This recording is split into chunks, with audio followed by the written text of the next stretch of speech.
Guys, welcome to my YouTube channel.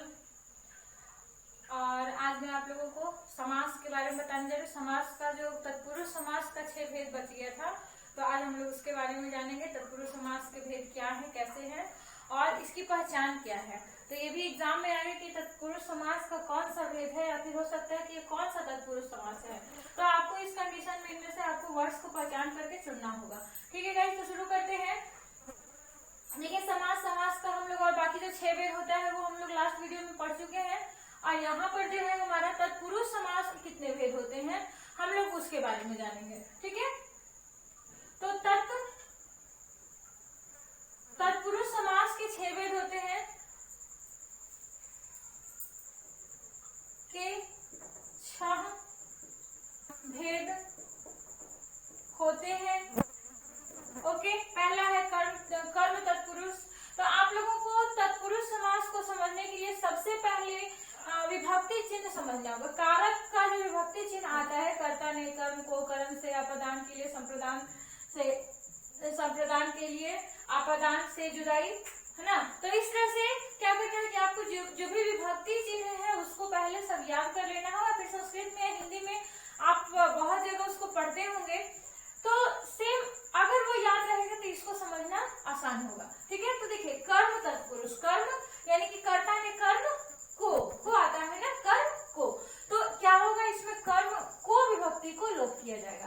कहता है कि कर्म तत्पुरुष में क्या होता है कि इसमें कर्म कारक विभक्ति को का लोप हो जाता है। जैसे गगन को चूमने वाला, तो गगन को चूमने वाला हम डायरेक्टली गगन को चूमने वाला नहीं बोल करके हम लोग क्या बोलते हैं, गगन चुंबी, है ना। फिर से यहाँ पे यश को प्राप्त करने वाला, तो यश को प्राप्त करने वाला ना बोल करके हम लोग क्या करते हैं, यश प्राप्त, है ना। तो और तत्पुरुष समास में तो बताया तत् मतलब पश्चात यानी कि पीछे वाला, यानी कि लास्ट वाले वर्ड की प्रधानता होती है तत्पुरुष समास में, है ना। आगे देखिए, करण तत्पुरुष।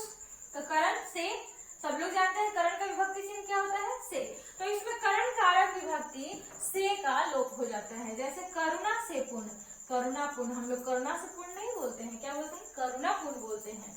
रेखा से अंकित, हम लोग रेखा से अंकित नहीं बोलते हैं, क्या बोलते हैं, रेखांकित, है ना। तो लेकिन यहाँ पे विभक्ति चिन्ह हम यानी क्या हटा है, से हटा है। जब से विभक्ति चिन्ह हटेगा तो ये हो जाएगा करण तत्पुरुष, जब वो विभक्ति चिन्ह हटेगा तो हो जाएगा कर्म तत्पुरुष।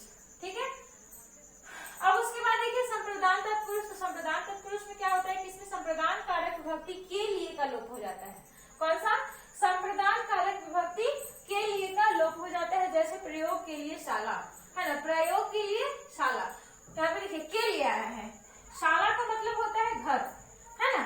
तो प्रयोग के लिए शाला यानी कि क्या हो गया, प्रयोगशाला। हम लोग जब भी देखते हैं कॉलेज वगैरह में कहीं भी लिखा है तो प्रयोग के लिए शाला नहीं लिखा रहता, प्रयोगशाला लिखा रहता है। यानी कि उसमें से कौन सी विभक्ति हट गई है, के लिए विभक्ति हट गई है। फिर से देखिए, स्नान के लिए घर। तो स्नान के लिए घर में फिर से देखिए, हम लोग स्नान के लिए घर नहीं बोल करके क्या बोलते हैं, स्नान घर बोलते हैं।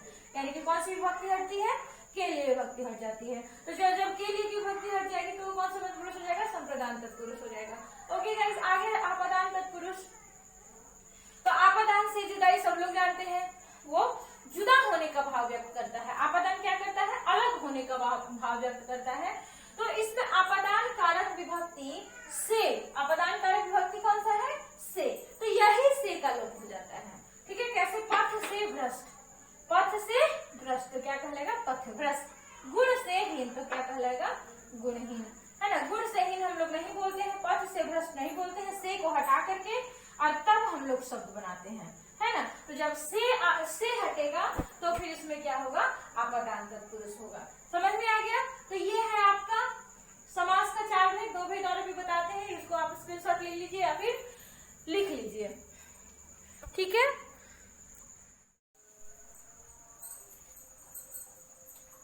ठीक है गाइस। तो अब है आपका अगला टॉपिक, संबंध तत्पुरुष। तो 5वां है तत्पुरुष समास का छठा टॉपिक है संबंध तत्पुरुष। तो इसमें क्या होता है कि इसमें संबंध कारक की विभक्ति का, के, की, क्या, संबंध कारक की विभक्ति का, के, की आदि का लोप कर दिया जाता है ना। आप लोग जानते हैं संबंध विभक्ति कौन सा है, का, के, की, है ना। तो वही लोप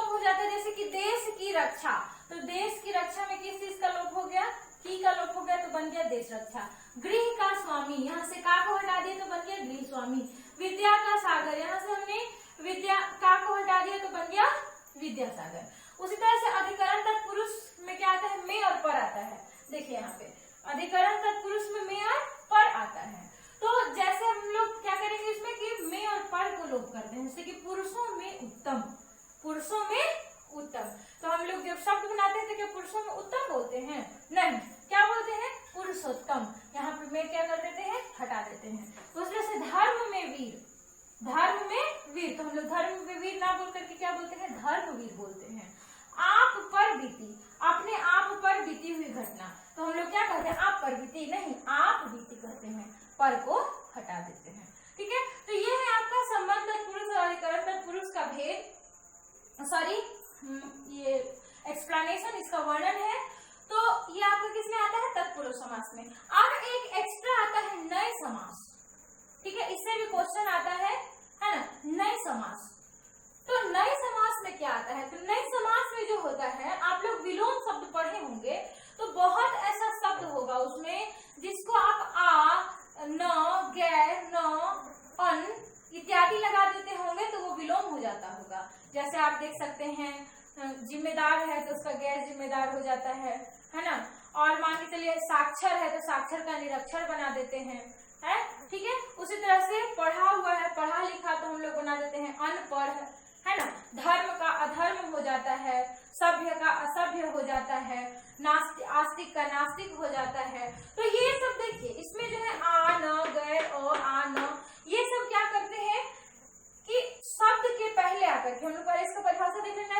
वैसा पूर्व पद, पूर्व पद मतलब वाक्य शब्द में आने वाला पहला पद। तो वैसा पूर्व पद, जो पूर्व पद, वैसा पूर्व पद जिसके आ जाने से, यहाँ पे थोड़ा सा ऐड कर लीजिएगा, जिसके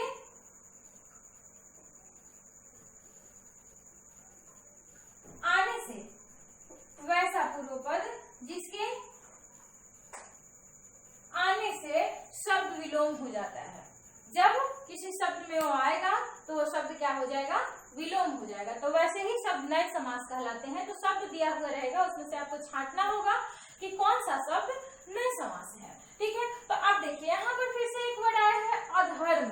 देखिए तो इसमें धर्म के अधर्म में जो पहले शब्द आया है वो पूर्व पद आया है वो क्या है, अ, यानी कि धर्म के साथ अ लग गया है। तो धर्म तो शब्द है, सीधा शब्द है, अ लग गया तो उल्टा हो गया धर्म।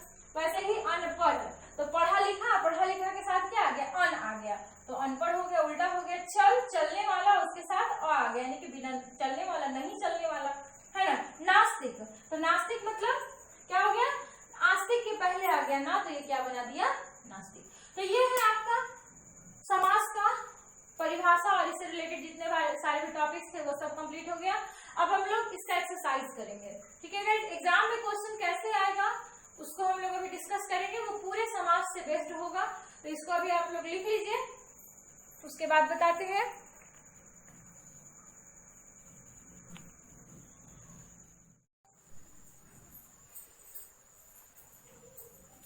कंप्लीट हो गया गाइस। अब देखिए इसमें क्या है कि परीक्षा में क्या किस टाइप का क्वेश्चन आएगा उसको हम लोग देखेंगे। किस मतलब समाज से संबंधित क्या क्या क्वेश्चन एग्जाम में आते हैं वो देख लेते हैं। ठीक है, तो देखिए पहला क्वेश्चन इस टाइप का आ सकता है, मतलब एक क्वेश्चन रहेगा और 4 ऑप्शन रहेगा। हम फिर से इसको पढ़ के देखते हैं, बताते हैं आप लोगों को। समास का शाब्दिक अर्थ होता है, ये सेम आपका एग्जिट क्वेश्चन पेपर का क्वेश्चन पेपर का क्वेश्चन होगा। ठीक है, कि समास का शाब्दिक अर्थ क्या होता है। तो पहला है संक्षेप, विस्तार, विग्रह, विच्छेद। तो अभी तक हम लोग जितना भी पढ़े हैं तो समास में हम लोग सिर्फ एक ही चीज देखे हैं कि क्या है कि समास हम लोग शब्दों को संक्षेप करते हैं, 2 या 3 शब्दों, दो शब्दों को मिलाकर के उसको हम लोग संक्षेप करते हैं। परिभाषा भी लिखाए हैं आप लोगों को। तो क्या हो गया इसका आंसर, ए। क्या होता है, समास का शाब्दिक अर्थ संक्षेप होता है। ठीक है गाइस, उसके बाद एक निम्नांकित में से कौन सा पद अवयवी भाव समास है। निम्नांकित में से कौन सा पद अवयवी भाव समास है ना। तो अवयवी भाव आप लोगों को जो परिभाषा बताया गया था तो बताए थे कि अवयवी वैसे शब्द जिसमें कुछ अवयव जोड़े गए हों, और वो भी पहले शब्द के पहले कुछ अवयव, जैसे कि प्रति, आ, इस तरह से तो देखिए यहाँ पे प्रति इसमें आया है ना, तो अवयव कहाँ ऐड हो रहा है, इसमें, तो कौन सा होगा सही हमारा, सी ऑप्शन सही होगा। आगे कहते हैं कि कनकलता कौन सा समास है, कनकलता है ना, कनकलता कौन सा समास है, तो इसमें हम लोग बारी बारी से सब परिभाषा को देखेंगे। द्वंद समास तो होगा नहीं, द्वंद में एक दूसरे का अपोजिट आता है, नय में भी जो है विलोम आता है, बहुब्रीहि में भी जो है इसमें भी जो है एक नया शब्द ले लेता है। लेकिन कर्मधारय समास में देखिए क्या होता है कि दूसरे पद की प्रधानता होती, दोनों पद दूसरे पद की प्रधानता होती है, और साथ ही साथ क्या होता है, एक विशेष होता है, एक विशेषण होता है। पहला पद जो होता है विशेषण होता है और दूसरा पद विशेष्य होता है, तो वही क्या कहलाता है, कर्मधारय समास। तो कनक लता, कनक की जैसी लता, लता कैसी है, कनक के जैसी है, तो ये इसका क्या हो जाएगा, कर्मधारय समास हो जाएगा। कनक लता कौन सा समास है, कर्मधारय। निम्नलिखित में से कौन सा समास द्विगु समास है, तो आप लोगों को इसके लिए बताया गया था। द्विगु समास में क्या बताया गया था कि कोई जो उसका प्रथम पद होता है, जो किसी भी शब्द का जो पूर्व पद जो होगा वो क्या रहता है, कोई संख्या होता है। तो देखिए तो इसमें कौन सा संख्या वाला है, त्रिलोचन, लोचन का मतलब होता है नेत्र, नयन, आंख, है ना, और त्रि मतलब होता है तीन, यानी कि ये वाला ऑप्शन हमारा सही होगा। ठीक है, उसके बाद है कि माता पिता कौन सा समास है, तो ये तो सब लोग जानते हैं, अपोजिट कर रहे हैं, दो पद आए हैं, दोनों पद की प्रधानता भी होती है और दोनों एक दूसरे के अगेंस्ट में रहता है, एक दूसरे के विरोध में द्वंद करता है, तो माता पिता द्वंद समास हो गया। ठीक है, इसी टाइप का क्वेश्चन आएगा और आप लोगों को होमवर्क दिया जाएगा, उसको आप लोग बनाइएगा। ठीक है गाइस, समझ में आ गया, ओके देन चैनल को सब्सक्राइब जरूर कर दीजिएगा। Okay guys, thanks for watching.